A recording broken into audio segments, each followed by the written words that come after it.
Happy Thanksgiving, everyone. Welcome back to the Crime Bull podcast. I hope your bellies are full as we dive into this true crime story, the Omaima Nelson story, Bad Girl Gone Badder. Oh, this is definitely a different kind of Thanksgiving story, yeah. A bit darker than your typical holiday feast, but fascinating. It all starts back on Thanksgiving Day 1991 1991, okay. in Huntington Beach, California. Okay, so we're in sunny California. Sunny California, you got it. And that's where we meet our two main players in this twisted drama. Omaima Nelson, she was a 23-year-old Egyptian immigrant. She had come to the U.S., looking for a better life. You make a dream. Right. And then there was William Bill Nelson. He was her husband, a 56-year-old pilot, pretty wealthy guy, kind of mysterious past. Okay. They had only been married a few weeks when this whole thing went down. Weeks? Wow. It's not even enough time to, unpack the boxes, let alone kill somebody. What was the story with these two? What drew them together so quickly? Well, that's a question that has puzzled a lot of people who followed this case, It was a real whirlwind romance. It seemed like they came from two totally different worlds. On the surface, they were an odd couple. She was young and beautiful, trying to make it as a model. And he was, much older, enjoyed the finer things in life, had a reputation for being a bit of a rogue, let's say. A rogue, huh?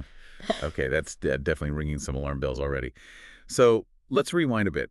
Before she met Bill, what was Omaima's life like? What brought her to California in the first place? Well, her early life was pretty rough. Grew up in Egypt. And by all accounts, it was a tough childhood, She talked about facing a lot of abuse, both physical and emotional, first from family members and then later from her first husband. Wow. This history of abuse would actually play a big role later on in her trial. So she comes to the U.S., trying to escape this past, find a fresh start. Did she? Did she find what she was looking for? She tried to reinvent herself, that's for sure. When she got to California, she started working as a nanny, did a little bit of modeling.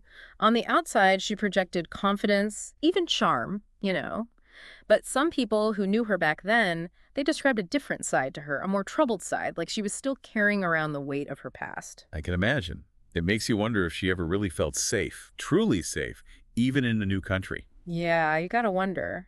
And that's something to keep in mind as we get into her relationship with Bill. They met, like you said, just weeks before their wedding. It was at a bar in California. He was drawn to her beauty, no doubt. And maybe she was attracted to his stability, and his wealth. Yeah, it sounds like a recipe for disaster, especially with that age difference and all the baggage they were both bringing to the table. What happened? Did things start to fall apart quickly? Oh, yeah. It wasn't long before the cracks started to show. Neighbors would report hearing them fighting, big arguments, even sounds like maybe things were getting physical. It seems like that whirlwind romance quickly turned pretty volatile. Yikes. That's scary. It's like a ticking time bomb, right? You know something bad's going to happen. You just don't know when or how. Yeah, that's a good way to put it. A very chilling analogy. And so that brings us to that Thanksgiving Day in 1991. Okay, this is where things take a dark turn. What exactly happened that Thanksgiving morning? Well, the details are pretty disturbing. According to Omaima's story, they got into a huge fight. She claimed he was abusive, both physically and sexually, and she said that she fought back, that it was self-defense. Self-defense, huh? So that was her claim. That's what she said, yeah. But the prosecution would argue later that it went way beyond self-defense. They pointed to how brutal the crime was, Yeah, you mentioned the different weapons and the way she tried to get rid of the body. It was all pretty gruesome. Exactly. So Omaima attacked Bill, and it was vicious. She used scissors, a lamp, even an iron. He was covered in wounds. But that wasn't even the worst part. Wait, there's more. Oh, yeah. It gets even more horrifying. She didn't just kill him. Omaima castrated Bill and then dismembered his body. Oh, my God. That is just, I can't even imagine. What would drive someone to do something like that? It's a question that has haunted this case for years. Was it a fit of rage, a total psychotic break? Or was it cold and calculated, a way to cover her tracks? We might never know for sure what was going through her head during those hours. This is intense. Yeah. Okay, so she's killed and dismembered her husband.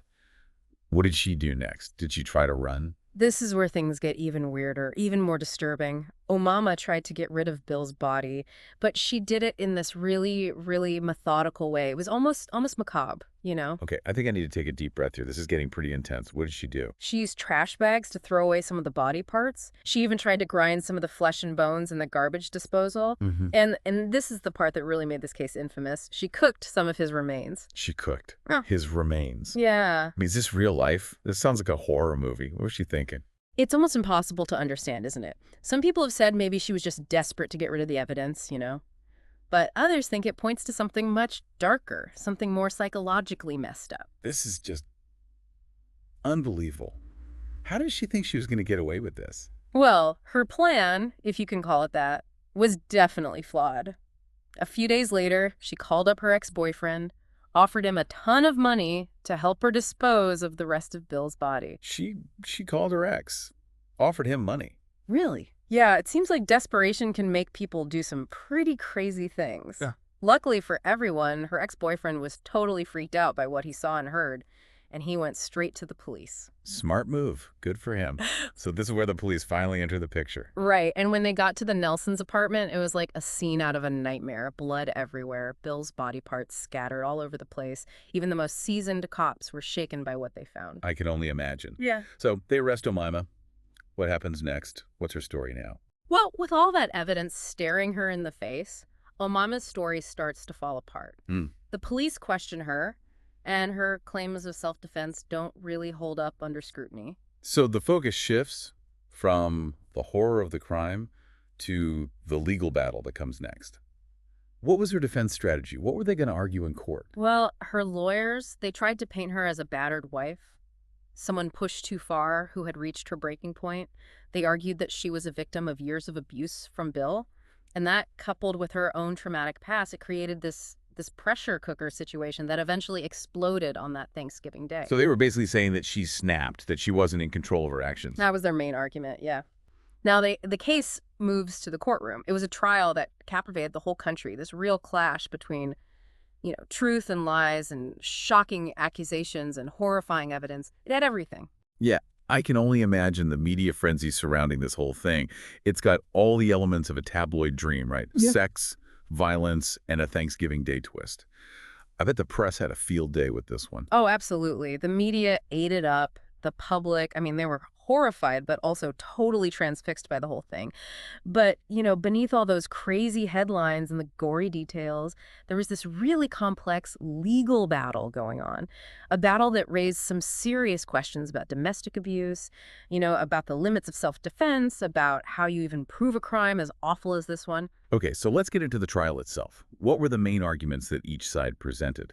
How did they try to frame the case? Well, the prosecution, they came out swinging. They wanted to paint Omaima as a cold-blooded killer. They said she had planned this whole thing out in advance. Right. And they had a ton of evidence to back that up. I mean, starting with the sheer brutality of the crime itself, right? Yeah, we talked about all the different weapons and her methods of getting rid of the body. It was all pretty shocking stuff. Exactly.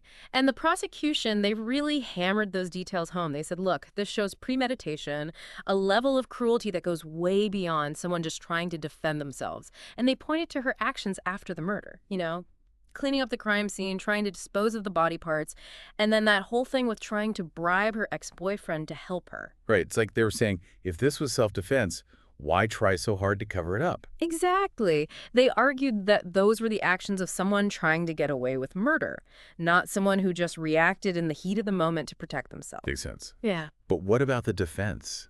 How did they counter that? Did they try to downplay how brutal the crime was? No, they couldn't really ignore the facts of the case, so instead they focused on portraying Omaima as a victim, you know? A victim of abuse, a woman who had been pushed to the edge after years of torment from her husband. So they were going with the she snapped defense, that all the abuse finally made her break. That was the core of their argument, yeah. They presented Omaima as this deeply troubled woman, scarred by a rough childhood filled with abuse, and then further traumatized by her marriage to Bill. They even brought up this concept of battered woman syndrome, this psychological condition that can develop in people who've been subjected to long-term domestic violence. They said that Omaima fit the profile perfectly. I've heard that term before, battered woman syndrome. But can you explain it a bit more? How did they apply it to this case specifically? Sure. So, in a legal context, battered woman syndrome is often used to try and explain why someone who's been abused might lash out violently against their abuser, even if they're not in immediate danger at the time. The defense argued that after years of enduring physical and emotional abuse, Omaima was living in this constant state of fear, always on edge, waiting for the next attack. So they're saying that she was basically trapped in this cycle of violence. That's right. And they said that on that Thanksgiving morning, something must have triggered her. Some final act of abuse from Bill pushed her over the edge. They said her actions, while horrific, weren't planned. They were the result of years of abuse and trauma building up. That's a pretty compelling argument. But did they have any hard evidence to back up these claims of abuse? Were there any witnesses, police reports, anything like that? That was the tough part for the defense. There weren't any police reports, no witnesses to confirm Omaima's story. It basically came down to her word against Bill's, and of course, Bill wasn't around to defend himself. Yeah, that must make things difficult for the jury. How do you decide who to believe in a situation like that? It was definitely a challenge for them, yeah. Without any solid proof, a lot of weight was placed on Omaima's testimony. She took the stand and told this harrowing story about Bill. She described him as controlling and violent, said he would constantly beat her and sexually assault her. Wow. I can't imagine having to relive all of that in front of a courtroom full of people. But how did the prosecution respond to that? Did they just accept her story? Oh no, they had a very different view of Omaima. They said she was manipulative, a gold digger who just married Bill for his money and then killed him when things went south. They pointed out inconsistencies in her story, times when her version of events seemed to change or contradict what she had said before. So they're basically trying to discredit her, make her look unreliable, like she's just making up the abuse to save herself. Exactly. They even brought up her past. Her previous marriage in Egypt, that also ended in divorce. They suggested that maybe this was a pattern for her, that she had a history of resorting to violence when relationships went bad. It's a classic tactic, right? Undermine the defendant's credibility and offer up a different motive for the crime. Hmm. But did the jury buy it? Did it work? Well, that was the million-dollar question. The jury had a really tough job, weighing the horrific evidence against Omaima's claims of abuse. And with no real proof to support either side, it came down to who they believed. Sounds like a classic he said, she said situation, except in this case it's more like a she said, he's dead situation. Yeah, that's one way to put it. Grim but accurate. So the jury had to sift through all those conflicting stories, the emotional testimony, the gruesome evidence, all to try and figure out what really happened on that Thanksgiving day. So what did they decide? What was the verdict? Did they believe Omaima? After weeks of testimony and deliberations, the jury came back with their decision. They found Omaima guilty of second-degree murder. Second-degree murder. So they didn't completely buy the self-defense argument. No, they didn't. The prosecution had been pushing for first-degree murder, so second-degree was a lesser charge. But it was still a very serious conviction. What it meant was that they believed she killed Bill intentionally, but that it wasn't premeditated. That's interesting. So they weren't convinced that she planned it all out, like the prosecution said, but they also didn't believe that she was just acting in self-defense. Right. It seems like they landed somewhere in the middle. They acknowledged the violence of what she did, but they also seemed to recognize that there might have been some other factors at play, maybe related to her abuse claims. Okay, so she's found guilty. What was the sentence? How much time did she get? The judge sentenced her to 27 years to life in prison. Wow. That's a long time. Not exactly a slap on the wrist. Nope. When the judge handed down the sentence, he talked about how brutal the crime was and how much it had hurt Bill's family. And he also said that society needed to be protected from someone capable of such violence. It's a stark reminder that even when there might be mitigating factors, like abuse, the justice system still has to hold people accountable for their actions. Absolutely. And in this case, the sentence reflects both the seriousness of the crime and all those complicated circumstances surrounding it.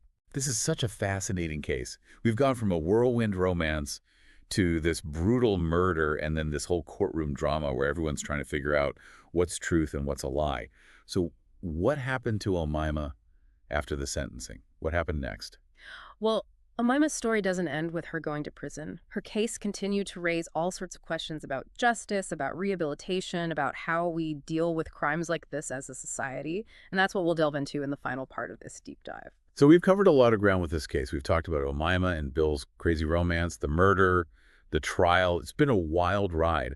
But what happened after the verdict? Did Omaima just disappear into the prison system, or did this case have some kind of lasting impact? Oh, Armima's story definitely didn't end when she went behind bars. In fact, it kind of took on a whole new life. It became this reflection of these bigger debates about justice, about whether people can change, about how society deals with crimes as awful as this one. So paint a picture of her life in prison. What was that transition like for her? Well, she started serving her sentence back in 1993, 27 years to life. Life in prison, that was a pretty harsh reality check compared to what she was used to. No more fancy clothes, no more parties, none of that freedom she had before. Now she was stuck in a cell, stripped of her identity, forced to face what she had done. Yeah, that's got to be a jarring experience. Going from a life of some privilege to the realities of prison. Yeah. But even in prison, her story kept going, right? It did. Omaima became kind of a morbid celebrity. Over the years, there have been documentaries, true crime shows, all focused on her case. And people, they still can't seem to get enough of it. Why do you think that is? Why are people so drawn to this story, even after all these years? What makes it stick with people? I think it's a few things, really. Part of it is just the sheer horror of what she did that's hard to forget. But there's also the mystery. Why did she do it? Was she this cold-blooded killer, like the prosecution said? Or was she a victim herself, driven to do something terrible? The fact that there's no easy answer, that keeps people coming back, trying to figure it out. And then there's the fact that she's a woman, right? It's not every day you hear about a woman committing a crime like this, especially one with so much violence, the dismemberment and everything. Right, you hit the nail on the head there. Omaima's case, it really challenged the way people thought about women. I mean, it forced people to see that women are capable of violence too, Oh, yeah. even extreme violence. It really shattered that whole stereotype of women as being gentle and passive. I remember you mentioned how the media portrayed her, how they kind of played into those stereotypes, turning her into this femme fatale figure. Yeah, they definitely went for the sensational angle. You saw headlines about the Black Widow and all that. They focused on her looks, her exotic background. They painted her as this manipulative seductress, Hmm. preying on men. So basically, they focused on her sexuality and her appearance instead of the abuse she might have suffered. Sadly, yeah, that's a common theme in cases involving women who commit violent crimes. The media often falls back on those gender stereotypes. They turn them into these caricatures instead of treating them as individuals with complex stories. Yeah. It's a reminder that even when we're talking about justice, our own biases can color how we see things. Absolutely. It's something we always have to be aware of. We have to challenge those easy narratives, those knee-jerk reactions, and dig deeper to understand the real story. So back to Omaima in prison. Did she ever express any remorse for what she did? Did she stick to her story about self-defense? Well, she has given a few interviews over the years from prison, but she's always been kind of a mystery. Her statements, they're often contradictory. It's hard to know what to make of them. Sometimes she says she regrets killing Bill. Other times she goes back to talking about the abuse, how she was just trying to survive. So even after all this time, the truth is still kind of out there, huh? Yeah, I guess it is. And that's maybe why this case still grabs people. It's a story without a clear ending, a puzzle with missing pieces. But it's also a story that makes us think about some tough stuff. Domestic violence, the dark side of human nature, and how our justice system tries to deal with all of that. Exactly. I think that's the most important thing to take away from this whole deep dive. The Omaima Nelson story. It's not just a gruesome true crime tale. It reminds us that there are real people at the heart of all this, real lives that were shattered. And it shows the lasting impact of trauma, violence, and the struggle for justice. It really does. This deep dive, it's been a real eye-opener, a reminder that darkness can hide in the most ordinary places, and even on Thanksgiving. True. And maybe it's a reminder to appreciate the good things in our lives, and to remember that everyone has their own struggles, even if we can't always see them. True crime, no bull.